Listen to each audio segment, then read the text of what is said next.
আমি আপনাকে 50টা ঘটনা শোনাতে পারবো যে মানুষগুলো ইসলাম গ্রহণ করেছেন শুধুমাত্র কোরআন স্টাডি করে, কোরআন পড়ে। আমি আপনাদেরকে আজকে আহ্বান করে যেতে চাই, বাই চান্স মুসলমান আমরা যারা আছি, আমরা একটু ইসলামটাকে বোঝার চেষ্টা করি, আমরা ইসলামটা একটু জানার চেষ্টা করি। আমরা অনেকে মনে করি কোরআন হাদিস এগুলো হুজুরদের সাবজেক্ট, এগুলো শুধু ওনারা পড়বেন, আমরা শুধুমাত্র হুজুরদের মুখের দিকে তাকিয়ে থাকবো আর শুনবো। আপনি সেই ধর্মের অনুসারী যে ধর্মের প্রথম নির্দেশ কিন্তু নামাজ পড়া নয়, যে ধর্মের প্রথম নির্দেশ কিন্তু রোজা রাখা নয়, যে ধর্মের প্রথম নির্দেশ হলো ইকরা, তুমি পড়ো। আপনি সেই ধর্মের মানুষ যেই ধর্মে আপনাকে জ্ঞান ভিত্তিক দিন আপনাকে গ্রহণ করতে বলা হয়েছে। আল্লাহ সুবহানাহু ওয়া তাআলা কোরআনে বলেছেন ফাআলাম আন্নাহু লা ইলাহা ইল্লাহু। ইমাম বুখারী রাহমাতুল্লাহ আলাইহি কোরআনের পর সবচেয়ে বড় বিশুদ্ধতম আপনার ব্যাখ্যা গ্রন্থ, সেখানে আল্লাহ রাব্বুল আলামিন যে কোরআনে আয়াতে বলেছেন এর আলোকে ইমাম বুখারী রাহমাতুল্লাহ একটা অধ্যায় রচনা করেছেন। তো ইমাম বুখারী রাহমাতুল্লাহ আলাইহির একটা অধ্যায়ের শিরোনাম ছিল এরকম, বাবুল ইলমি ক্বাবলাল কাউলি ওয়াল আমালি বি। অর্থাৎ সে অধ্যায় এখানে রচনা করা হচ্ছে যে অধ্যায়ে প্রমাণ করা হবে ইসলাম কোনো কথা বলবার আগে, কোনো কাজ করবার আগে মানুষকে সেটা জানার নির্দেশ করে। অর্থাৎ আগে জ্ঞান অর্জন করো, তারপরে তুমি করো। আমরা কদিন আগে বাংলাদেশের নোবেল বিজয়ী ডক্টর ইউনূসের একটা সাক্ষাৎকারের একটা অংশ বিশেষ, বোধহয় ডয়চে ভেলের একটা সাক্ষাৎকার, এটা আমরা দেখেছি। যদিও সাক্ষাৎকারটা পরে কোনো কারণে বা কোনো যৌক্তিক অযৌক্তিক যে কারণেই হোক আমরা দেখতে পাই না ওই পেজে। আমি শুনেছি, আপনারা অনেকে হয়তো শুনেছেন। তিনি বলছিলেন যে পৃথিবী তার গন্তব্যের দিকে, ধ্বংসের দিকে এগিয়ে যাচ্ছে, এবং তিনি অন্য পার্সপেক্টিভ থেকে বলেছেন নিশ্চয়ই। কিন্তু আল্লাহ রাব্বুল আলামিন যা বলেছেন সেটি আমাদের সবাইকে উপলব্ধি করতে হবে এবং সেই গন্তব্যে আমাদের যেতে হবে। আমরা যাচ্ছি সেদিকে। পৃথিবী যখন তার গন্তব্যের দিকে বা সৃষ্টি জগৎ যখন তার গন্তব্যের দিকে এগিয়ে যায়, তখন যত বেশি এগিয়ে যাবে ঈমান মানুষের জন্য ধরে রাখা তত কঠিন হবে। আমরা সেরকম একটা সময় পার করছি। আমাদের বাপ দাদারা যারা ছিলেন তাদের ঈমানের যে অবস্থা ছিল, তাদের মধ্যে সততা যে পরিমাণে ছিল, আমাদের মধ্যে সে পরিমাণ নিশ্চয়ই নাই। আমাদের পরের জেনারেশন যারা আসবে তাদের মধ্যে ঈমান ধরে রাখাটা আরো টাফ হবে, তাদের পরে যারা আসবে তাদের জন্য আরো টাফ হবে। এভাবে সহিহ মুসলিম বর্ণিত হাদিসে নবী সাল্লাল্লাহু আলাইহি ওয়াসাল্লাম বলেছেন লা তাকুমুস সাআহ হাত্তা ইউকাল ফিল আরদি আল্লাহ আল্লাহ। অর্থাৎ পৃথিবী ততক্ষণ পর্যন্ত ধ্বংস হবে না, মহাপ্রলয় হয়ে সৃষ্টি জগৎ ততক্ষণ পর্যন্ত শেষ হয়ে যাবে না, যতক্ষণ পর্যন্ত একজন মানুষও আল্লাহ বলার মতো থাকবে। তার মানে পৃথিবী থেকে একটা সময় ইমানদার কমতে কমতে, বিশ্বাসী মানুষ কমতে কমতে এমন একটা পর্যায়ে চলে যাবে যেটা জিরোতে চলে যাবে, কোনো বিশ্বাসী মানুষ থাকবে না।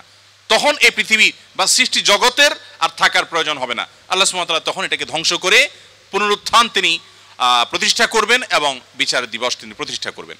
তো পৃথিবী যেহেতু তার পরিণতির দিকে আগাচ্ছে, এই সময়টাতে ঈমান ধরে রাখা অত্যন্ত টাফ এবং সহজ। মুসলমানের সন্তান হিসাবে, বাই চান্স মুসলিম হিসাবে আমরা আমাদের ঈমানের কেয়ার করা, ঈমানের পরিচর্যা করার প্রয়োজনটা আমরা অনুভব করি না। আমি আজকের এই অনুষ্ঠানের মাধ্যমে আপনাদেরকে উদাত্ত আহ্বান রাখতে চাই, আসুন আমাদের ঈমানের যত্ন করি। আমাদের ঈমানটাকে যত্ন করবার জন্য আমাকে কোরআন অধ্যয়ন করতে হবে, আমাকে কোরআন পড়তে হবে, ঈমানের পরিবেশে থাকতে হবে এবং ঈমান কি সেটা বুঝতে হবে। আপনারা আলহামদুলিল্লাহ, যেটি আমি বলছিলাম, আপনারা সবাই বাংলাদেশের ভবিষ্যৎ, আপনারা সবাই এই পৃথিবীর ভবিষ্যৎ। আপনাদের প্রত্যেকের মধ্যে যে সম্ভাবনা লুকিয়ে আছে সেই জায়গা থেকে আপনারা যদি চেষ্টা করেন ইসলামটাকে জেনে বুঝে অনুসরণ করার, মানার, তাহলে সেক্ষেত্রে আমি দৃঢ়ভাবে বিশ্বাস করি যে আপনি ইসলামটাকে এনজয় করবেন। আমি একটি কথা থেকে অন্যদিকে গিয়েছিলাম যে এক ভদ্র মহিলা আমার কাছে এসছেন ইসলাম গ্রহণ করবার জন্য। আমি তাকে জিজ্ঞাসা করলাম, এফিডেভিট সব কমপ্লিট করেছেন এবং আইনি সমস্ত পদক্ষেপগুলো শেষ করেছেন, বললাম যে আপনি ইসলাম কেন গ্রহণ করবেন? যারাই আমার কাছে এই টাইপের আসে আমি জিজ্ঞেস করি, কারণ আমার তো জানা আছে যে বাংলাদেশের আমাদের মানুষের প্র্যাকটিস দেখে তো তার ইসলাম গ্রহণ করার কথা না, আরও ইসলাম থেকে পালানোর কথা। কেন গ্রহণ করেছেন? তো তিনি বললেন, ইসলাম সম্পর্কে আমি বই পড়েছি, এই বই আমাকে প্রভাবিত করেছে। আবার কোনো কোনো ব্যক্তিকে আমি দেখেছি, তাদের ব্যক্তিত্ব দেখে, নিশ্চয়ই সেরকম ব্যক্তিত্ব খুবই কম, দেখে আমি প্রভাবিত হয়েছি। গোটা পৃথিবীতে আপনারা বিশেষ করে পশ্চিমা দুনিয়ার খবর রাখবেন নিশ্চয়ই, সেখানে প্রতিদিন ইসলামে আসা মানুষের সংখ্যা বেড়ে চলেছে এবং পুরুষদের চাইতে মেয়েদের মধ্যে ইসলাম গ্রহণের সংখ্যা অনেক বেশি, প্রবণতা অনেক বেশি। কেন? যেখানে নারী অধিকার নিয়ে এত কথা বলা হয়, নারীদের অধিকার দেওয়ার জন্য এত আয়োজন নেওয়া হয়, এত উদ্যোগ নেওয়া হয়, সেই সমাজে কেন, সেই সমাজের নারীরা কেন ইসলামে আসছে এবং সেখানকার মুসলমানরা কেন ইসলামে আসছে, এই বিষয়টা নিয়ে আমি একটু স্টাডি করার চেষ্টা করলাম। আমার কাছে দুটি জিনিস পরিষ্কার হয়েছে। নাম্বার এক, তারা কোরআন পড়ে। যারাই ইসলামের পথে এসেছে তাদের বেশিরভাগ মানুষ কোরআন পড়ে ইসলামে এসেছেন। এবং ওমর রাদিয়াল্লাহু তাআলার কথা আপনারা জানেন, গোটা পৃথিবীর ইতিহাসের প্রবাদতুল্য শাসকদের একজন, ন্যায় বিচার প্রতিষ্ঠার ক্ষেত্রে দৃষ্টান্ত স্থাপন করা মানুষদের একজন, সে ওমর রাদিয়াল্লাহু তাআলা আনহু। তার ইসলাম গ্রহণের ইতিহাসও আপনারা জানেন। তিনি কিন্তু নবী সাল্লাল্লাহু আলাইহি সাল্লামকে হত্যা করার দায়িত্বে নিয়োজিত হয়ে সে দায়িত্ব পালন করার জন্য যাচ্ছিলেন।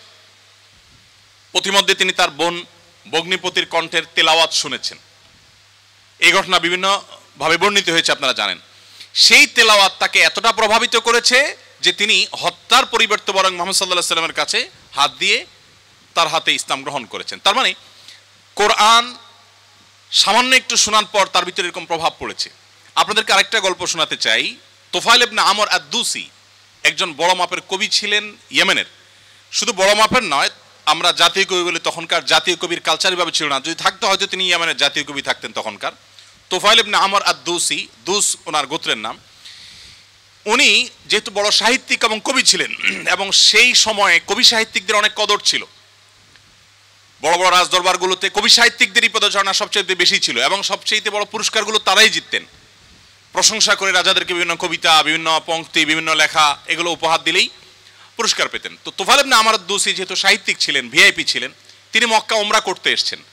মুহাম্মদ সাল্লাল্লাহু আলাইহি সাল্লাম তখন গোপনে ইসলাম এর দাওয়াত দিচ্ছেন। মক্কায় আসার পর তার বন্ধু বান্ধব যারা মক্কায় ছিলেন কবি সাহিত্যিক, তারা বললেন, দেখো আমাদের এখানে তো একটা লোক, তার কথা শুনলেই মানুষ তার জাদুতে আক্রান্ত হয়ে যায়, বাপদাদার ধর্ম ছেড়ে দেয়।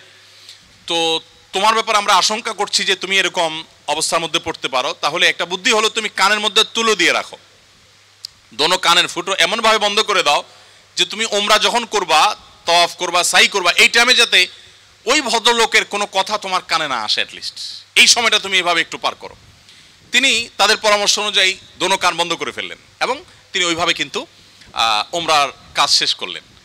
একটা পর্যায়ে তার মনে হলো যে আমি এত বড় সাহিত্যিক মানুষ, বুদ্ধিজীবী মানুষ, পড়াশোনা করা মানুষ, একটা মানুষ কথা বলবে আর আমি গলে যাব, ভুলভাল বললেও আমি সেটা মেনে নেব, আমি তো এত অর্বাচীন না, আমাকে এত ভয় কেন পেতে হবে। তিনি কানের তুলো টুলো খুলে ফেলে দিলেন এবং এরপর তিনি হারামের কোনো এক জায়গা থেকে কোরআনের কিছু আয়াতের অংশ বিশেষ তার কানে আসলো। আসার পর তিনি সাহিত্যিক মানুষ, বুঝলেন যে এটা তো এই মানের ভাষা, এই মানের সাহিত্য, এটা তো কোনো মানুষের রচনা হতে পারে না, বা এই ধরনের রচনা তো আমি আগে পড়ি নাই, এটা তো একটু ব্যতিক্রম মনে হচ্ছে। তিনি তখন মুহাম্মদ সাল্লাল্লাহু আলাইহি সাল্লামকে অনুসরণ করতে শুরু করলেন। পেয়ে গেলেন আলী রাদিয়াল্লাহু তাআলাকে, সম্ভবত আলীরই তেলাওয়াত শুনেছেন। তখন আলী রাদিয়াল্লাহু তাআলাকে বললেন যে দেখো আমাকে তার কাছে নিয়ে যাও, মুশকিল হলো আমার বন্ধু বান্ধবরা দেখলে তো আমার জাত যাবে, বা তারা আমাকে এমন আছে টর্চারও করতে পারে, তাহলে এক কাজ করো নিয়ে চলো। আলী রাদিয়াল্লাহু সামনে সামনে যাচ্ছেন, উনি পিছিয়ে পিছিয়ে যাচ্ছেন। যে পরে তিনি ইসলাম গ্রহণ করলেন এবং তিনি অনেক টর্চারের মুখোমুখি হলেন। তার মাধ্যমে ইয়েমেনে ইসলাম ঢুকে প্রথম ব্যক্তি ইয়েমেন থেকে ইসলাম গ্রহণ করা।